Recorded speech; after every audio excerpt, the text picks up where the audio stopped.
चले सुनिए। आज हम लोग प्रश्नावली 6.1 के सवाल नंबर 2 तक कर लिए थे ना भैया। प्रश्न नंबर 3 को करने वाले। सुनिए, क्वेश्चन नंबर 3 क्या कह रहा है। एक वृत्त की त्रिज्या समान रूप से 3 सेंटीमीटर पर सेकंड की दर से बढ़ रही है। यानी एक वृत्त की जो त्रिज्या है वो समान रूप से बढ़ रही है। और अगर त्रिज्या में वृद्धि हो रही है, आप ध्यान से मेरी बात समझिए।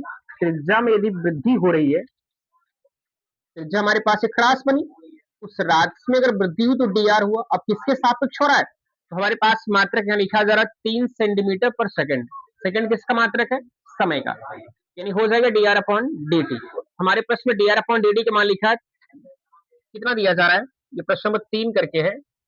इस पे D R upon d T का जो मान है भैया वो लिखा जा रहा है 3 सेंटीमीटर पर सेकंड।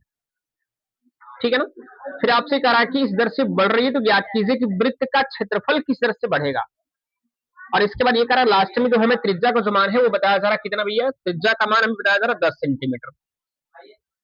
तो हम लोग बड़े आसानी पूर्वक से कह सकते हैं क्या, कि अगर वृत्त है और वृत्त की त्रिज्या में अगर परिवर्तन हो रहा है, मान लीजिए ये हमारे पास कोई अगर वृत्त है और ये वृत्त की त्रिज्या है, ये केंद्र रहा, ये त्रिज्या आर है।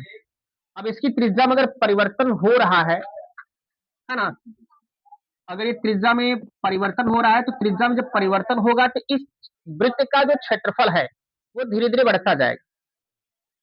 क्षेत्रफल जो है वो क्या होगा, बढ़ता जाएगा। तो ये पूछ रहा है कि जो क्षेत्रफल बढ़ रहा है वो किस दर से बढ़ेगा, है ना। जो क्षेत्रफल में वृद्धि होगी वो क्या हो सकती है, तो वो वृद्धि हमें ज्ञात करनी है। तो सबसे पहले मैं ये मान लेता हूं कि माना वृत्त की जो त्रिज्या है,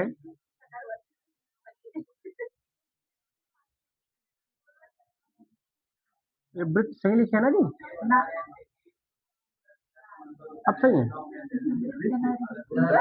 भूल गया।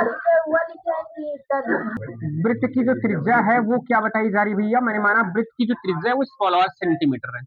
ठीक है ना।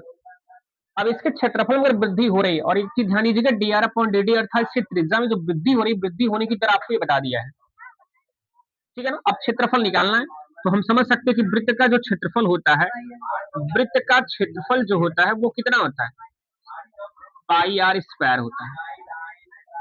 क्षेत्रफल को आप ए से विभाजित करते हैं तो ए इक्वल टू मिल जाएगा आपको पाई आर स्क्वायर। मैंने कहा किसके सापेक्ष करना है, या बता रहा समय के सापेक्ष, तो लिखेंगे टी के सापेक्ष अवकलन करने पर।